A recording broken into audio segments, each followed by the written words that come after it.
आज की जो वीडियो है, इस वीडियो में बेसिकली हम डिस्कस करेंगे जितने भी हमारे इलेक्ट्रीशियन में जो मोस्टली टूल्स यूज़ किए जाते हैं उसके बारे में।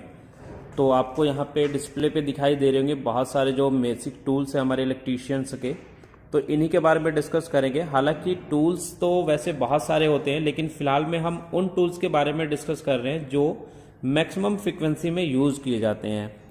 तो चलिए इसको शुरू करते हैं और एक एक टूल्स के बारे में जानते हैं। इस वीडियो में हम इस सेशन में हम यही जानेंगे कि कौन कौन से टूल्स होते हैं, इनके यूज़ और जो डिटेल डिस्क्रिप्शन है या जो डिटेल इनकी वर्किंग है वो आगे की जो वीडियोस होंगी उनमें डिस्कस करेंगे। तो चलिए फिर शुरू करते हैं। सबसे पहले देखते हैं ड्रिल मशीन। तो सबसे पहले हम बात करेंगे ड्रिल मशीन की। तो जैसे कि आपको दिखाई दे रहा है कि ये हमारी ड्रिल मशीन है और ये जो ड्रिल मशीन है ये हमारी इलेक्ट्रिक ड्रिल मशीन है। तो बेसिक्स जो इसका यूज करते हैं हम ड्रिल करने के लिए करते हैं, चाहे वो वॉल के में यानी दीवारों में ड्रिल करना हो या किसी वुडन में ड्रिल करना हो या किसी मेटल पार्ट्स में ड्रिल करना हो। उसके हिसाब से जो ड्रिल बिट्स होती है वो हमारी चेंज होती है। फिलहाल में जो ड्रिल बिट लगी हुई है वो हमारी वुडन के लिए ड्रिल बिट हमने लगाई हुई है। उसके बाद जो सेकंड पोजीशन पे आपको दिखाई दे रहा है ये हमारा मल्टीमीटर है, जो कि डिजिटल टाइप का मल्टीमीटर है। यानी मल्टीमीटर यानी ऐसा मीटर जिसके अंदर आप बहुत सारी चीज़ों को मेजर कर सकते हैं। इसकी डिटेल वीडियोज हम आगे देखेंगे कि क्या क्या चीज़ें मेजर कर सकता है। फिलहाल में ये हमारा एक डिजिटल मल्टीमीटर है जिसका इलेक्ट्रीशियन के अंदर बहुत ज़्यादा यूज़ किया जाता है। मल्टीमीटर की तरह सेम ही एक हमारा होता है क्लैंप मीटर। यानी क्लैंप मीटर और मल्टीमीटर में डिफरेंस क्या है, सिर्फ यहाँ पर जो क्लैंप मीटर होता है वो किसी वायर का जो है करंट विदाउट उसको कट किए हम मेजर कर सकते हैं। तो ऐसे टाइप के जो मीटर्स होते हैं इसमें देखिए ये क्लैंप दिखाई दे रहा है, तो इसलिए ये हमारा क्या है, क्लैंप मीटर है। आगे अगर हम देखें तो आगे हमारा जो दिखाई दे रहा है वो हमारा होल सा कटर दिखाई दे रहा है। इसका यूज हम करते हैं मेटल या वुडन में हम होल करने के लिए। जैसे हमें 23 डाया करना है या 22 डाया का करना है या 10 डाया का करना है तो उसके लिए हम होलसा कटर का यूज करते हैं। और ये होलसा कटर हम ड्रिल मशीन के अंदर फिट करते हैं और उसके बाद हम करते हैं। उसके बाद नेक्स्ट आपको दिखाई दे रहा होगा पोकर। पोकर का बेसिक्स यूज जो होता है कि इलेक्ट्रीशियन के अंदर जब हम कोई बोर्ड बनाते हैं, इलेक्ट्रिकल बोर्ड्स बनाते हैं, तो उसमें हमें पंचिंग की रिक्वायरमेंट होती है। जिस तरीके से एमएस शीट पे पंच करने के लिए हमें पंच सेंटर की जरूरत होती है, इसी तरीके से इलेक्ट्रीशियन के अंदर कोई भी हमें ड्रिल करने से पहले एक निशान लगाना होता है और वो निशान हम पोकर की सहायता से लगाते हैं। उसके बाद आपको एक दिखाई दे रहा है ये जिमलेट। और जो जिमलेट है, जो जिमलेट हमारा होता है ये बेसिकली एक ड्रिलिंग टूल होता है।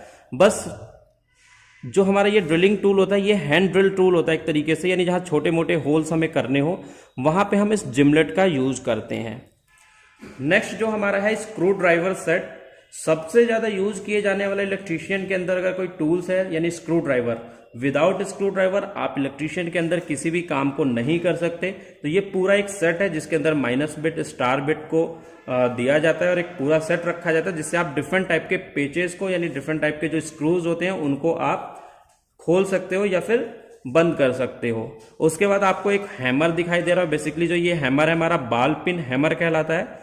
ठीक है, ये इसके यहाँ पे बने हुए शेप के हिसाब से डिसाइड किया जाता है, जो कि आगे की वीडियोज में हम देखेंगे कि कौन कौन से टाइप्स के हमारे हैमर्स होते हैं और एक हैमर का जो सिलेक्शन है वो किस तरीके से किया जाता है।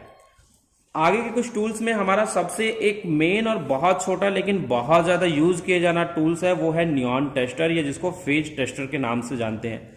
यानी आपने हर एक इलेक्ट्रीशियन के पास ये टूल आपने जरूर ही देखा होगा, जो कि नियॉन टेस्टर होता है। इसकी सहायता से हम क्या करते हैं, किसी भी फेज वायर के अंदर हम ये चेक करते हैं कि उसके अंदर सप्लाई आ रही है या नहीं आ रही है। उसके अलावा इसके साथ हम स्क्रू को टाइट करने के लिए, उसको ओपन करने के लिए भी हम नियॉन टेस्टर का यूज करते हैं।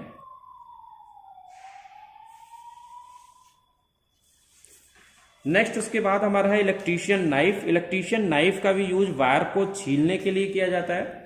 यानी आज के टाइम में तो बहुत कम यूज होता है, क्योंकि आगे जो आपको ये टूल दिखाई दे रहा है वायर कटर कम स्ट्रिपर, इसका यूज बहुत ज्यादा होने लग गया है।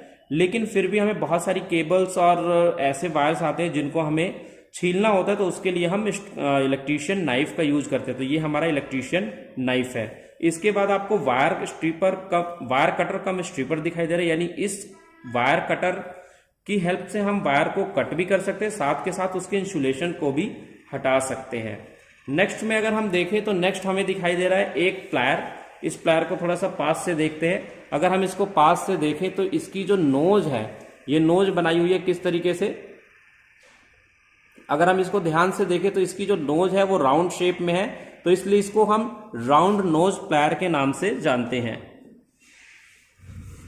राउंड नोज प्लायर के बाद हमारे पास है एक फ्लैट नोज प्लायर, जो कि राउंड नोज प्लायर के ही शेप में होता है, बस इसके ये वाले जो कॉर्नर होते हैं ये हमारे क्या होते हैं, फ्लैट होते हैं। अगर इसको हम पास से देखें तो तो यहां पे जो ये आपको फ्लैटनेस दिखाई दे रही है ये हमारा फ्लैट होता है, और बाकी नाक की तरह ये लंबे होते हैं, तो इसलिए इसको हम फ्लैट नोज प्लायर के नाम से जानते हैं।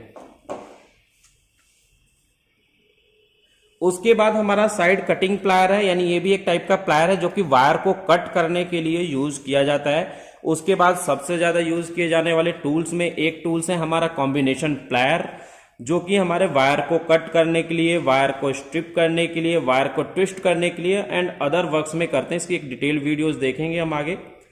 उसके बाद हमारे पास दो एडवांस टूल है जिनका यूज बहुत थोड़े एडवांस लेवल पे किया जाता है, यानी इंडस्ट्री के अंदर किया जाता है, जो कि हमारे क्रिम्पिंग टूल्स हैं। यानी क्रिम्पिंग टूल एक ऐसा टूल है जिसका यूज हर इंडस्ट्री के अंदर किया जाता है, जो कि हम नॉर्मल वायर्स को ऐसे ही कनेक्ट कर देते हैं किसी स्क्रू के थ्रू, लेकिन जहां इंडस्ट्री होती है वहां पे हम वायर को नॉर्मली कनेक्ट नहीं करते हैं, तो वहां हमें उस वायर में लग्स को लगाने के बाद में उसको क्रिम्प करने के लिए जो टूल यूज किया जाता है वो हमारा क्रिम्पिंग टूल्स होता है। तो ये जो दोनों टाइप्स आपको दिखाई दे रहे हैं वो क्रिम्पिंग टूल्स के आपको दिखाई दे रहे हैं। ये एक वीडियो थी जिसमें हमने बेसिक्स टूल्स के बारे में डिस्कस किया जो कि इलेक्ट्रीशियंस के अंदर यूज किए जाते हैं। आई होप कि आपको इस वीडियोज में बेसिक्स जो इलेक्ट्रीशियन टूल्स है उनके बारे में पता चला होगा। तो आज की इस वीडियो में इतना ही, मिलते हैं एक नई वीडियो के साथ, तब तक के लिए बाय बाय, थैंक यू।